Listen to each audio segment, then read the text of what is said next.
நம்ம சேனலுக்கு முதன்முறையாக வரவங்களாக இருந்தால் மறக்காமல் சப்ஸ்கிரைப் பட்டனையும் பக்கத்தில் இருக்க பெல் ஐக்கானையும் ப்ரெஸ் பண்ணிக்கோங்க.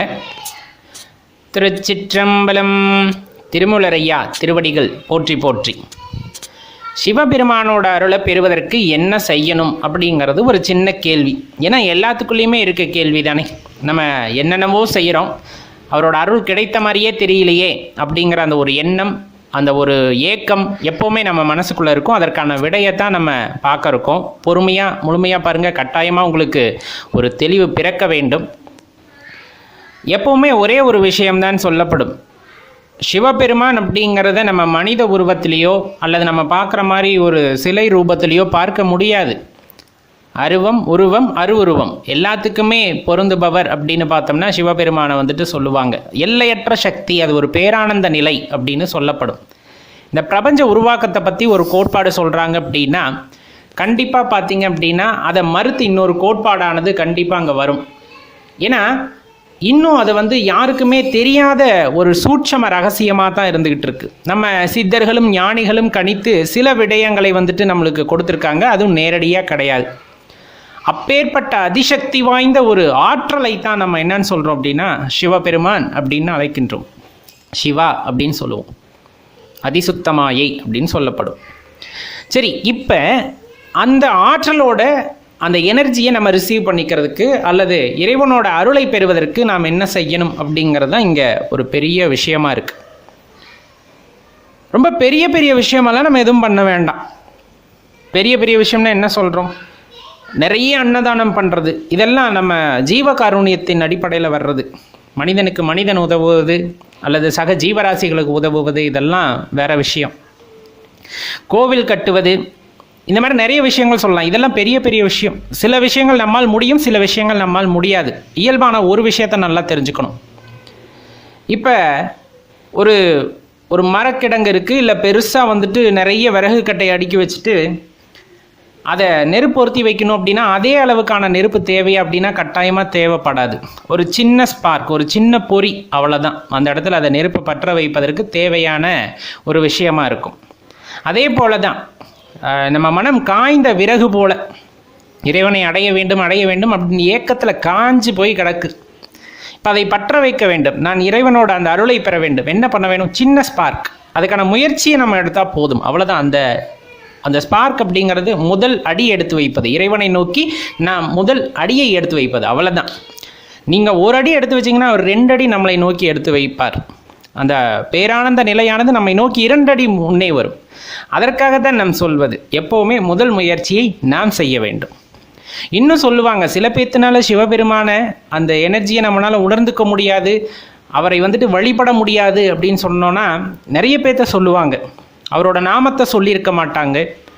அவரோட அந்த பாதம், அந்த திருப்பாதத்தை கண்டால் போதாதா அப்படின்னு ஏங்கி தவம் கிடக்கக்கூடிய கண்கள் ஏராளம். அந்த ஒரு ஏக்கமே சில பேர்த்துக்கெல்லாம் இருந்திருக்காது. இன்னும் பார்த்தா நம்மெல்லாம் பூஜை பண்ணும்போது அந்த மலரை தொடும் போதே இது இறைவனோட பாதத்துக்கு போனால் எப்படி இருக்கும், இந்த நறுமணம் இறைவனுக்கு எப்படி பிடிக்கும், இது ரொம்ப பிடிக்குமா அப்படின்ட்டு ஒவ்வொன்றையும் பார்த்து செய்வோம். நைவேத்தியம் செய்யும் போதெல்லாம் இறைவன் இதை உண்பாரே, இதை பக்குவமாக செய்யணுமே, எச்சில் பற்றக்கூடாதே, பிறர் கண் பட்டுவிடக்கூடாது அப்படின்ட்டு அதை அவ்வளோ பக்குவமாக செஞ்சு இறைவன்கிட்ட கொண்டு போய் சமர்ப்பணம் செய்வோம். அந்த நினைவுகள் எல்லாம் சில பேரிடம் இருக்கவே இருக்காது. அந்த மாதிரி எண்ணங்கள் இருக்காது. எப்போ பார்த்தாலும் எம்பெருமான் நாமத்தை சொல்லிக்கொண்டே இருக்கணும் அப்படிங்கிறதா என் நாக்குக்கு இருக்கக்கூடிய ஒரே வேலை. என் நாவுக்கு என்ன வேலை? அவரோட மந்திரத்தை மட்டும்தான் சொல்லணும் அப்படிங்கிறது. ஆனால் சில பேருக்கு அவரோட மந்திரத்தை உச்சரிக்கிறதுக்கான அந்த காலமும் கிடையாதுன்னு நினச்சிப்பாங்க. இல்லை அதை ஏன் சொல்லிக்கிட்டு அப்படின்னு நினைப்பாங்க.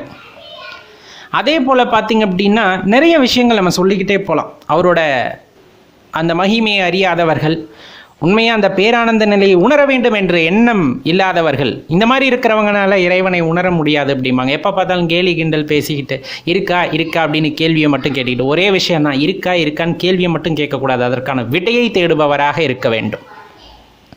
அப்படி விடையை தேடும் பொழுது கண்டிப்பாக நமக்கு ஏதேனும் ஒரு விடயம் நம் ஞானிகளோ சித்தர்களோ விட்டு சென்றிருப்பார்கள். அதனோடு சேர்ந்து பயணித்து சென்று கொண்டே இருக்கலாம். இறுதியில் இறைவனை உணரலாம் அப்படிங்கிற விஷயத்தை நம்ம தெரிஞ்சுக்கணும் இல்லையா?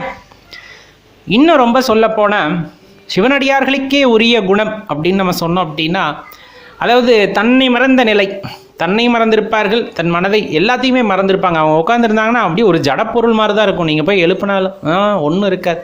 இறைவனோடு இரண்டரை கலந்த நிலை அப்படின்னு சொல்லக்கூடியது. அது அவங்களுக்கே உரித்தான தனி குணம் அப்படின்னே சொல்லலாம். சில பேர் பார்த்தோன்னா நெற்றி நிறைய விபூதி பூசுவாங்க, கோவில் கோயிலாக போய் அலைவாங்க, பூஜை பொருட்கள்லாம் நிறைய வாங்கி கொடுப்பாங்க, உட்காந்து பாடலாக பாடுவாங்க.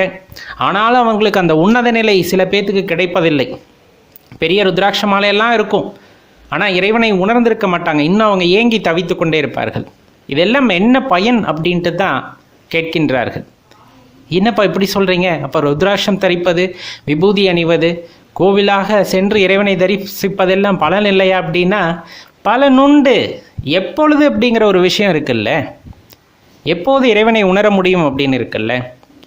ஒன்றிய மனது அப்படின்னு இருக்கு இல்லையா, மனசுன்னு ஒன்று இருக்குல்ல. அந்த மனசு இந்த உடலோடு ஒட்டி இருக்கக்கூடாதுல்ல, இந்த உடலோடே இருக்கும், உடலை பற்றியே சிந்திச்சுக்கிட்டு இருக்கும். நம்ம அடுத்து என்ன பண்ண போகிறோம், நாளைக்கு நம்ம எப்படி இருக்க போகிறோம், இப்போ எப்படி இருக்க போகிறோம், அந்த மாதிரியே சிந்தனையோடு கொண்டு போய் மலரை அவர்கிட்ட சமர்ப்பணம் செஞ்சால் அதை பார்த்துட்டு அவர் தான் நகைப்பார். அந்த மனசு என்னோட இரண்டரை கலக்காத நிலையில் எப்படி என்னை நீ உணர்ந்து கொள்வாயின்ட்டு அவரே கேட்பாங்க. அந்த எல்லையெல்லாம் ஆற்றலோடு நம் மனது இணையவில்லை என்றால் எப்படி உணர முடியும் அந்த ஆற்றல்? நம்ம பாடுறோம், அந்த வேண்டுறோம் அப்படிங்கும்போது அந்த மனம் வந்துட்டு அப்படி உருகணும். இந்த வெண்ணெயை அடுப்பில் போட்டு காய்ச்சும் போது அப்படியே உருகும். அந்த மாதிரி அந்த உருகணும். உருகி உருகி நாம் அவரை பார்க்கும் பொழுதே, வேண்டும் போதில்லை, அவரை பார்க்கும் பொழுதே நாம் உருகி உருகி அவருடன் கலந்து விட வேண்டும். அப்போ தான் அவரை உணர முடியும். நம்ம சொன்ன அந்த எல்லையில்லா ஆற்றலை நம்மால் உணர முடியும். ஒருவேளை என் மனசு லயக்கலை, அவரோட லயக்கவில்லை அப்படின்னா கண்டிப்பாக உணர்ந்து கொள்ள முடியாது. ரொம்ப யதார்த்தமாக சொல்லப்போனால் வெளிவேடம் என்றுமே வந்துட்டு பயனளிக்காது. தேவையான மாற்றங்களை உள்ளே நாம் செய்யாமல் கண்டிப்பாக புறத்தே செய்கின்ற அழகிற்கு என்றும் இறைவன் இறங்குவதில்லை. அவரை நம்மால் உணர முடிவதும் இல்லை. மனமானது ஒன்ற வேண்டும், மனமானது லயக்க வேண்டும் இறைவனுடன். அவ்வாறு கலக்கும் பொழுதுதான் நம்மால் இறைவனை உணர்ந்து கொள்ள முடியும். இப்போ அதுக்கு என்ன பண்ணிகிட்டு இருக்க முடியும், என்ன பண்ணணும்? நம்ம தான் ஏற்கனவே சொல்லிட்டோம், ஒரே சிந்தையில் இருக்க வேண்டும். என்னோடய டார்கெட் என்ன? இப்போ நீங்கள் வேலைக்கெல்லாம் போனீங்கன்னா உங்களுக்கு மந்த்லி டார்கெட்டு, இயர்லி டார்கெட் இந்த மாதிரி நிறைய கொடுக்குறாங்கல்ல. அதே மாதிரி என்னோடய வாழ்க்கையோட லட்சியம் என்ன? நமக்கு நல்லாவே தெரியும், இறைவன் ஒருவன் போதும் எனக்கு. வேற என்ன சந்தோஷம்? இன்று அப்படின்னு சொல்கிறதே பொய். நேற்று, இன்று, நாளை அதெல்லாம் பொய். நேற்றுன்னு நீங்கள் எழுத சொல்லிடலாம், எதிர்காலம்னு நீங்கள் சொல்ல முடியும். இப்போ அப்படின்னு உங்களால் சொல்ல முடியுமா? இப்போன்னு நீங்கள் சொல்கிற அடுத்த வினாடியில் புதுசாக ஒரு வினாடி வந்துடுது. அப்போ அது எதிர்காலம் உள்ளே வந்துடுது. அப்போ எல்லாமே மாயை தானே. இதில் எதை நீங்கள் உண்மைன்னு எடுத்துக்க முடியும்? எல்லாமே இறைவன் சொல்கிறது. இப்போ நான் பேசுகிறேன் அப்படின்னா அது நான் பேசலை, இறைவனால் ஏற்கனவே தீர்மானிக்கப்பட்ட ஒரு விஷயம். இதை பேச வேண்டும் அப்படிங்கிறது கூட. அதைத்தான் நல்லா தெரிஞ்சுக்குங்க. இறைவன் அப்படின்னு சொல்லக்கூடிய அந்த பேரானந்த நிலை இருக்கு இல்லையா, அதை அடையணும் அப்படின்னா நம்ம மனம் பக்குவப்பட வேண்டும். கட்டுப்படுத்தாதீங்க, மனதை பக்குவப்படுத்துங்கள். மனதில் எண்ணங்கள் எங்கே உதிக்கின்றன என்ற அந்த ஆரம்பத்தை கவனித்து அதனோடு சேர்ந்து பயணித்து அதை நெறிப்படுத்தும் பொழுது அது இறைவனுடன் இரண்டரை கலந்துவிடும், அவரோடு ஒன்றிவிடும். அப்போ நிறைய எனர்ஜியை நம்மளால் ரிசீவ் பண்ண முடியும். நீங்கள் சொல்லக்கூடிய அந்த சிவத்தை, நம்ம சொல்லக்கூடிய அந்த சிவத்தோட ஆற்றலை உணர முடியும். அந்த ஆற்றலை உணர்ந்து விட்டால் அந்த அன்பை அனுபவிக்க முடியும், பேரானந்த நிலையை அனுபவிக்க முடியும். அப்போ அவங்க இறைவனோட அந்த கருணை பார்வையை பெற்றவர்களாக, அருளை பெற்றவர்களாக மாறுகிறார்கள். மாறாக வெறும் பேச்சு மட்டுமோ அல்லது புற செய்கைகளாலோ நம்மால் இறைவனுடன் இரண்டரை கலந்துவிட முடியாது. ரொம்ப முக்கியமான விஷயம், இறைவனோட மந்திரத்தை சொல்லும் போது அது வீணையிலிருந்து எழுகின்ற ஒளி போல இருக்கும். நம சிவாய் அப்படின்னு சொல்லும்போது அது நம்ம காதுக்கே திரும்பி வரும். அதை கேட்கும்போதே அப்படி ஒரு ஆனந்த நிலையானது உண்டாகும். கண்டிப்பாக முயற்சி பண்ணுங்க, இறைவனோட அருள் உங்களுக்கு கிடைக்கட்டும். நமக்கெல்லாம் பார்த்திங்கன்னா சில நேரங்களில் ஒரு சந்தேகம் வருவதுண்டு, புறப்பொருளை தேடுவதா அகப்பொருளை தேடுவதா அப்படின்ட்டு. வாழ்வதற்கு புறப்பொருள் வந்துட்டு ரொம்ப தேவையான விஷயந்தான் இல்லைங்களே. சாப்பிட்றதுக்கு சாப்பாடு, இன்னும் ஆடம்பரமாக வாழ்கிறதுக்கு பொண்ணு பொருள், இதெல்லாம் வந்துட்டு சில பேர்த்துக்கு ஆடம்பரத்துக்கு தேவைப்படுது. ஆனால் அகப்பொருள்னு ஒரு விஷயம் இருக்குது, அதை தெரிந்து கொண்டால் இதைவிட பேரின்பம் கிடைக்கும் அப்படிங்கிறது பல பேருக்கு தெரியறதில்லை. தெரிய வந்தாலும் அதை தேடுறதுக்கு தயாராக இருக்கிறதில்ல. சில பேர் தேட ஆரம்பித்தாலும் அது கைகூடி வருவதில்லை. ஒரு சிலருக்கு மட்டுமே அது கைகூடி வருகின்றது. அந்த அகப்பொருளின் சுவையை ஒருவர் உணர்ந்து கொண்டார் என்றால் அதற்கப்புறம் எந்த பொருள் அவர்கிட்ட கொடுத்தாலும் அது சுவையாக தெரியாது. ஏன்னா இந்த அகப்பொருளோட சுவை அப்படிங்கிறது அவ்வளோ அலாதியானதாக குறிப்பிடப்படும் ஞானிகளாலும் சித்தர்களாலும். அப்போ நம்ம அடைய வேண்டியது புறப்பொருளையா அகப்பொருளையா அப்படிங்கிறத பார்க்கணும். இப்போ நம்ம வீடு கட்டுறோம், காரு வாங்குகிறோம், இன்னும் பங்களா கட்டுறோம், அந்த பேப்பர் மாதிரி இருக்கக்கூடிய அந்த பணத்தை தேடி தேடி சேர்த்து வைக்கிறோம். திடீர்னு அது செல்லாதுன்ட்டு அதை எங்கடா எப்படா கொண்டு போய் மாற்றுறதுன்னு ஒரு அல்லல் படுறோம். இந்த மாதிரி பார்த்தீங்கன்னா புறப்பொருள்னால் நம்மளுக்கு பிரச்சனைகள் தான் தொடர்ந்து வருமே தவிர இன்பம் வருவதில்லை.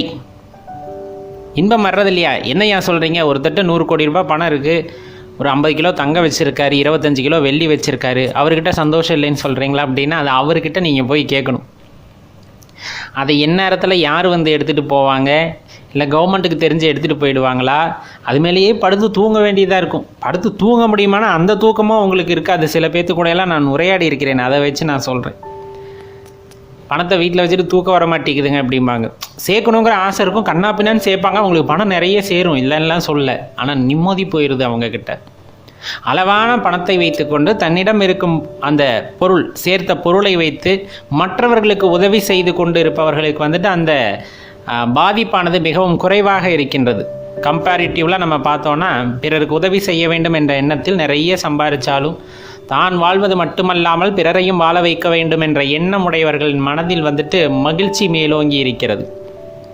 இதையெல்லாம் தாண்டி, ஏன்னா இதெல்லாம் மாயை இப்படின்னு ஒருத்தருக்கு தெரியும் அப்படின்னா அது அடியார்களுக்கு தெரிஞ்சிடும். அப்போ பொருள் சேர்க்கணும் அப்படிங்கிற அந்த ஒரு எண்ணம் இல்லாமல் அகத்தே உழந்திருக்கின்ற அந்த பரம்பொருளை, அது சாதாரண பொருளில் அகப்பொருள் அப்படிங்கிறது அது பரம்பொருள், அந்த பரம்பொருளை தெரிந்து கொள்ள வேண்டும் என்று உள்ளார்ந்த தேடுதலை ஆரம்பிக்கின்றார்கள் அல்லவா? அந்த தேடுதலானது தொடர்ந்து பல வழிகாட்டுதலின்படி பல நிலைகளை தாண்டி அந்த அகப்பொருளை கண்டு கொண்டு அதை சுவைத்த பின்னர் வேறொரு சுவை அப்படிங்கிறது இந்த உலகத்தில் வேறு ஏதும் இருக்காது. அந்த இன்பமே மேலானதாக இருக்கும். அந்த இன்பத்தை உணர்ந்த அடியார்கள் இறைவனோடு பிணக்கு கொள்வார்கள். அப்படியே நண்பன் மாதிரி சண்டை போடுவாங்க. சாதாரணமாக பேசியிருக்கப்ப ஏன் எனக்கு இப்போ காட்சி தர மாட்டியா, என் கூட பேச மாட்டியா, அந்த மாதிரி உரிமையாக போகும். அப்போ தான் இந்த உலகத்தார் சொல்லுவாங்க என்னன்னா, புறப்பொருள் தேடுபவர்களை புத்திசாலி என்றும் அகப்பொருளை தேடுபவனை முட்டாள் என்றும் சொல்லும் இந்த உலகம். இன்னும் சொல்லப்போனால் முட்டாள்னு சொன்னால் கூட பரவாயில்ல. பைத்தியம், பித்தன், இந்த மாதிரி பெயர்களை வைத்து அடுக்கிக்கொண்டே போவார்கள். ஆனால் யார் பைத்தியம், யார் பித்தன்? கேள்வி பொதுவாக வச்சு பார்த்தோன்னா அதுக்கான விடை தெரிஞ்சிடும். அகப்பொருளை காண்பவனுக்கு இறைவனின் அருள் கட்டாயமாக இருந்திருக்க வேண்டும். அகப்பொருளை காண்பவருக்கு இறைவனின் அருள் பூரணமாக இருந்தால் மட்டுமே அது சாத்தியம். அப்படி ஒருவருக்கு வாய்க்கின்றது என்றால், அவர் இறைவனின் கருணையை பெற்றவர் என்றால் எவ்வளவு பெரிய பேறு பெற்றவராக இருக்க வேண்டும்? அப்படிப்பட்டவர்கள் ஞானிகளாகின்றனர், அடியார்களாகின்றனர் அப்படிங்கிறத தெளிவாக தெரிஞ்சுக்கணும். நாமும் தேட வேண்டியது அகப்பொருளை. சரியான வழிகாட்டுதலின்படி அகப்பொருளை தேடும் பொழுது அந்த அகத்தே இருக்கின்ற பரம்பொருளை நாம் கண்டுகொள்ளும் போது கிடைக்கின்ற அலாதியான சுகம் வேறு எதிலும் இருக்காது அப்படிங்கிறது நம்ம ஞானிகளும் சித்தர்களும் கூறி சென்ற விடயம். இதில் ரொம்ப முக்கியம் என்ன அப்படின்னா, எல்லாத்துக்கும் மேலானவர் பரம்பொருள், எல்லாத்துக்கும் மேலானவர். நம்ம எதையும் வச்சு சொல்ல முடியாது, இதுதான் இதோட ஹைட் அப்படின்னு சொன்னோம்னா அதுக்கும் மேலாக நிற்கக்கூடியவர். அன்புக்கு எல்லை உண்டா? கிடையவே கிடையாது. நீங்கள் ஒரு எல்லை வகுத்து சொன்னீங்கன்னா அதுக்கும் மேலாக நிற்பவர் பரம்பொருள், நம்ம ஈசன். அப்படி இருக்கையில் அடியார்களாகிய நம்மை போல் கீழ்நிலையில் உள்ளவர்களை அவர் ஆட்கொண்டிருக்கின்றார் என்றால் நாமெல்லாம் எவ்வளவு பாக்கியம் செய்தவர்கள், எவ்வளவு கொடுப்பனை செய்தவர்கள் யோசித்து பாருங்கள். நாயினும் கடையேன் அப்படின்னு சொல்லுவாங்க.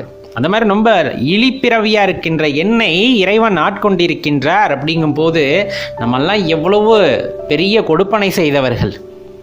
அப்போ இதில் எது சந்தோஷம்? கட்டுக்கட்டாக பணத்தை அடுக்கி வச்சுட்டு அதை காத்துக்கிட்டு இருக்கிறதா? உள்ளார்ந்து இறைவனை கண்டு இன்புற்று அந்த பேரின்பத்தை அனுபவித்து அதனுள்ளே கலந்திருப்பது உண்மையான இன்பமா? பதிலை நீங்கள் தான் சொல்ல வேண்டும். அப்போ உலகத்தார் பேசுவதையோ உலகத்தார் தூற்றுவதையோ நம் காதுகளில் வாங்கி கொள்ளக்கூடாது.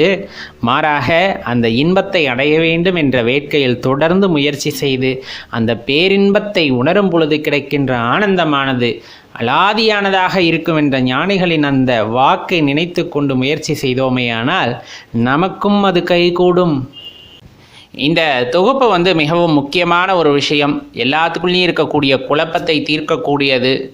நிறைய பேர் இதில் பிரச்சனைகளில் கூட இருக்காங்க. நம்ம சரியான பாதையில் போகிறோமா இல்லையா அப்படின்னு அந்த குழப்பத்திலே இருப்பவர்களுக்கான பதிவு. அதனால் முழுமையாக பாருங்கள். கட்டாயமாக உங்களுக்கு ஒரு தெளிவானது பிறக்க வேண்டும்னு எல்லாம் அல்ல அந்த ஈசனை வேண்டிக் கொண்டு குரு அருளோடும் திருவருளோடும் இந்த தொகுப்பை ஆரம்பிக்கின்றோம். என்ன அப்படிப்பட்ட குழப்பம் அப்படின்னா, சில பேர்த்துக்கு உண்டு. இப்போ நான் தியானம் பண்ணேன், எனக்குள்ளே ஒரு ஒளியை பார்த்தாச்சு, அவ்வளோதான், நான் இறைவனை உணர்ந்து விட்டேன் அப்படிங்கிற ஒரு எண்ணமானது திடீரென்று அனைவருக்குள்ளும் உதித்து விடுகிறது. அது உண்மையாலுமே அது சரியான பாதையில் தான் நாம் செல்கிறோமா அப்படிங்கிற விஷயத்தை நம்ம தெரிஞ்சுக்கணும் இல்லையா? அதனால தான் நம்ம இப்போ ரொம்ப தெளிவாக ஒரு விஷயத்தை சொல்ல இருக்கோம். இதில் ரொம்ப முக்கியமாக நம்ம பார்க்க வேண்டியது, இப்போ தியானத்தை ஆரம்பிக்கின்றோம் அல்லது யோகத்தை ஆரம்பிக்கின்றோம், ஏதோ ஒரு வழியில் இறை தேடலை ஆரம்பிக்கின்றோம். இறைவன் அப்படிங்கிறவர் இருக்கார் அப்படின்னு உறுதியாக நம்புறவங்களால மட்டும்தான் இந்த பாதையில் செல்ல முடியும். அதுலேயும் மாற்று கருத்து கிடையாது. அப்போ நம்ம சரியான தேடலில் இருக்கணும். ஒரு சிலருக்கு குரு நல்ல முறையில் வாய்க்கப் பெறுகின்றார். அவரின் வழிகாட்டுதலின்படி தொடர்ந்து செல்லும் பொழுது ஒரு குறிப்பிட்ட நிலையை அவர்களால் அடைய முடிகிறது அப்படிங்கிறத தெரிஞ்சுக்கணும்.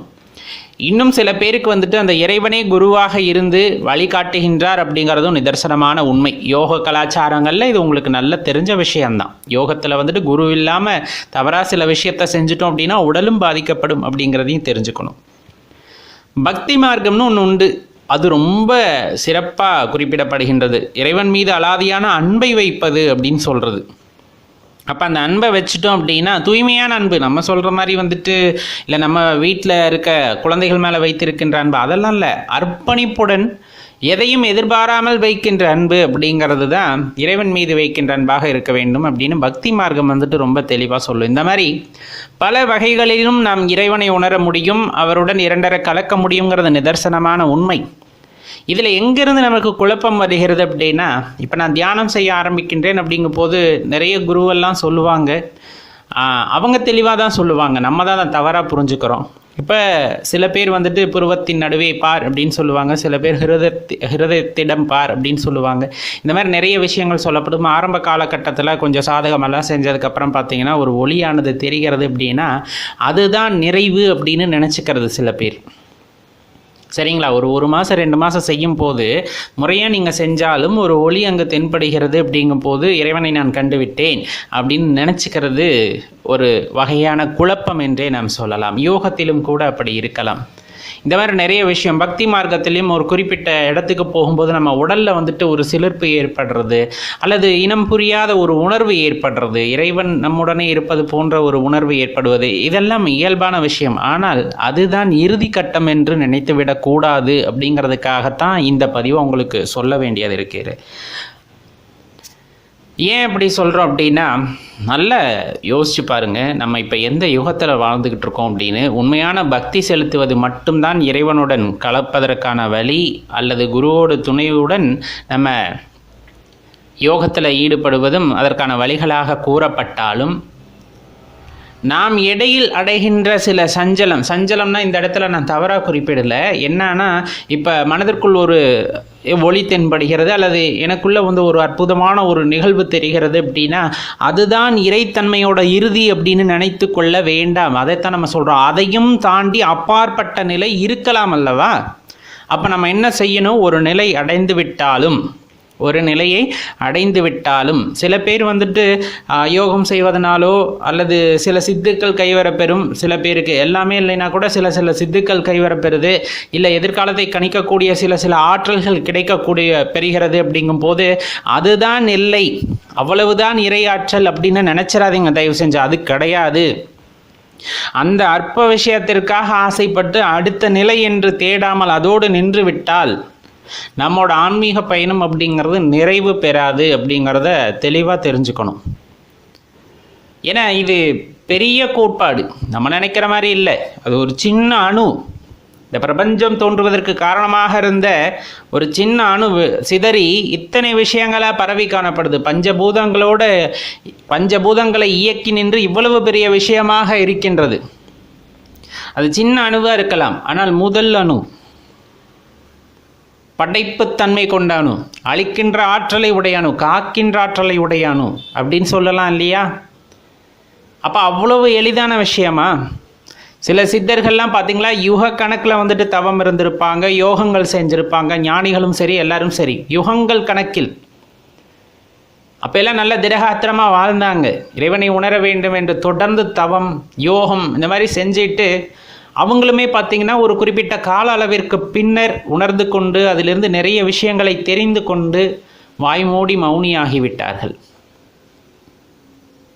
யாருக்கு தேவையோ அவங்களுக்கு மட்டும்தான் உபதேசம் பண்ணாங்க. ஏன்னா அவங்க பார்க்கும்போதே கண்டுபிடிச்சிருவாங்க, இதை நல்ல வழியில் தான் செயல்படுத்தணும், இது சரியான நபர்களுக்குத்தான் போய் சேர வேண்டும்னு. எல்லாத்துக்குமெல்லாம் இன்றைக்கி உபதேசம் செய்தது கிடையாது. உங்களுக்கே நல்லா தெரிஞ்சிருக்கும். இன்றைக்குமே பார்த்தோம் அப்படின்னா ஒரு சிறந்த குரு தன்னை குரு என்று வெளியே சொல்லிக் கொள்வதில்லை, நாமத்தான் தேடி செல்ல வேண்டியது இருக்கும். ஏன்னா அவர்கள் மௌனிகளாக இருப்பார்கள். தன்னை தேடி வருபவர்களில் உத்தமமானவர்கள் உன்னதமானவர்கள் யார் என்று அவர்கள் பார்க்கும் பொழுதே கண்டறிந்து இவர்களுக்கு என்ன சொல்ல வேண்டும் என்ன சொல்லக்கூடாது வரையிலும் அவர்கள் ரொம்ப தெளிவாகத்தான் இருப்பார்கள். ஒவ்வொரு படிநிலைகளாக உங்களை கடந்து செல்ல உதவுவார்கள் குருமார்கள். இல்லை இறையாற்றலுடன் நாம் மேலே ஏறுகின்றோம் அப்படிங்கும் போதும் அது ஒரு சில படிநிலைகளுக்கு கொண்டு செல்லும், இல்லை என்றெல்லாம் இல்லை. இயற்கையாக கிடைக்கின்ற அந்த அதிர்வுகளை உணரக்கூடிய தன்மை இருந்தால் ஒரு குறிப்பிட்ட அளவுக்கு செல்ல முடியும். அந்த குறிப்பிட்ட அளவுக்கு போன பின்பு இதுதான் எல்லை என்று நினைத்து விடுவது தவறு. அதை தாண்டிய விடயங்கள் நிறைய இருக்கும், அதை நாம் நம்ப வேண்டும், அதை தொடர்ந்து நாம் பயணிக்க வேண்டும். ஆன்மீகத்தில் ரொம்ப முக்கியமான விஷயம் அதுதான் பொறுமை. இதுதான் முடிவென்று எதுவுமே கிடையாது அப்படிங்கிறது தான் இங்கே நம்ம குறிப்பிட்டு சொல்ல வேண்டியது இருக்கிறது.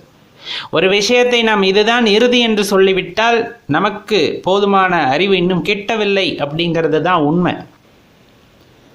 ஏன்னா அறிவு ஸ்வரூபம் இறைவன், அவருக்கு எல்லையே கிடையாது.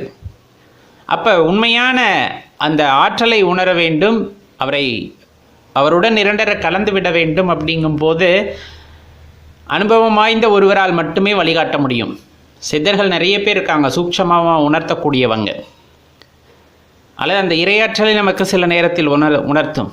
இல்லை குருவோட வழிகாட்டுதலின்படி தான் நாம் தெரிந்து கொள்ள முடியும் நம்ம போனது சரியான பாதையா அப்படின்ட்டு.